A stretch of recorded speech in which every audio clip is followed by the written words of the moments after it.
Maharashtra today 24 news, सत्य परिस्थितीचा सविस्तर आढावा।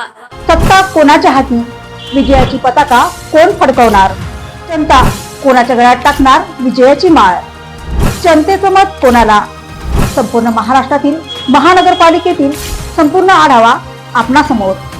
पहा फक्त महाराष्ट्र टुडे मराठीवर। हिंगोली प्रशासनाची वाळू माफियावर धडाकेबाज कारवाई, 40 लाख रुपयांचा मुद्देमाल जप्त।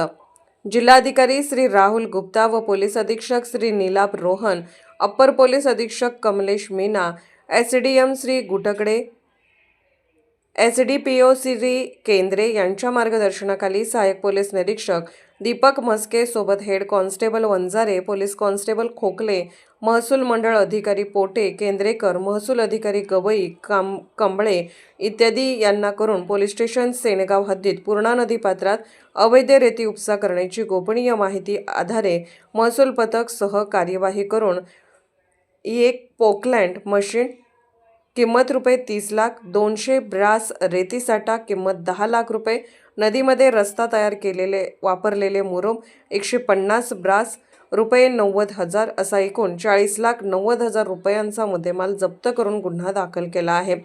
महाराष्ट्र टुडे मराठीसाठी सहाय्यक संपादिका आरोही जाधव, हिंगोली।